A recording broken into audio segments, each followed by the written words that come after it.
Joining me now is House Armed Services Committee member, Congresswoman Martha McSally. Thank you so much for joining us. You know, if there is one thing we have learned about the president is that he sees all of these pieces fitting together. So maybe you can help us see the larger picture here. You know, he connects the idea of putting pressure on North Korea and Russia and China with the tariffs and with this kind of spending as well. What is the message that he's sending with this today, and to whom, in your opinion?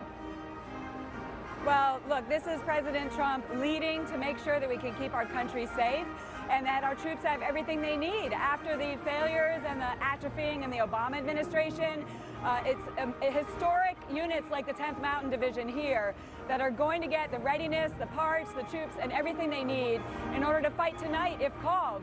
We're finally turning it around. Thanks to President Trump's leadership, it's been an honor to partner with him as the only female veteran in the GOP in the House.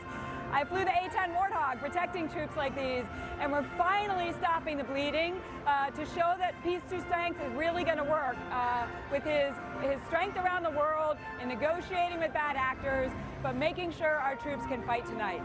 The president has been very focused on China. When you talk about the bad actors, he's been very focused on cyber terror, on their involvement with North Korea, on putting pressure on them through tariffs.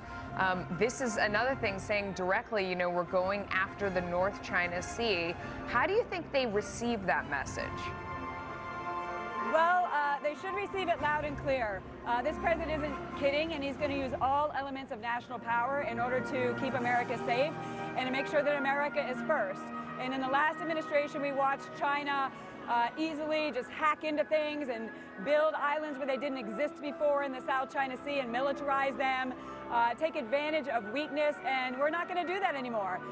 So we need an infusion of resources like we partner with President Trump in this bill, combined with all the economic and diplomatic efforts in order to protect our interests around the globe and make sure that the troops, the Army, Navy, Air Force, Marines, have everything they need with future capabilities. That includes artificial intelligence and hypersonics and other things that China is investing in. We are the ones that need to be ahead of them on that, and we've got to invest in those capabilities to include missile defense to keep us safe.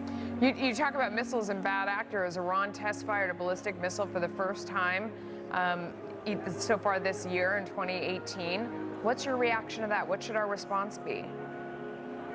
Well, we need to continue a maximum pressure campaign like President Trump is leading on, pulling out of the failed Iran deal that was a crappy deal while they continue to be the largest state sponsor of terror in the region. So we need to crank up the pressure. You see the Iranian people are starting to rise up, keep using economic, military strength and deterrence and diplomacy in order to turn them in a different direction. This is a bad decision on their part. We've got to keep America and our allies safe, especially Israel, our strong ally in the region, and Iran is an existential threat to them.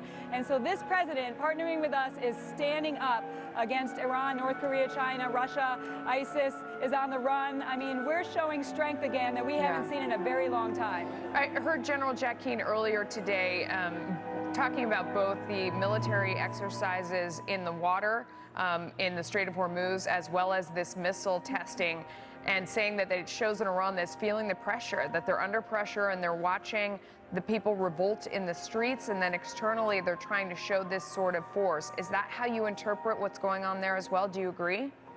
Yeah, well, we've seen that in the past with other elements that are totalitarian regimes, and when they feel they're in a position of weakness internally, what do? They show aggression externally. We've seen that with Russia. We see that with Iran. So that's a pattern that we definitely see from regimes like this. Again, it doesn't surprise me. I don't know what's going on in their decision-making process, but we need to continue to show strength with our allies in the region and make sure our troops have the next generation capabilities. Look, we've had a readiness crisis over the last Obama administration. We had more people die in training accidents, 80 people, than in combat over the last years, which is 20. We've got to turn this around. We have a covenant with these troops, and the commander-in-chief is going to bring true on that covenant, and I'm partnering with him. I'm proud to be here and be invited for this historic Congresswoman occasion. Martha McSally, thank you for joining us, and with the music behind you, you did a wonderful job. Thank you. It's hard to hear, I'm sure. Thanks, Melissa.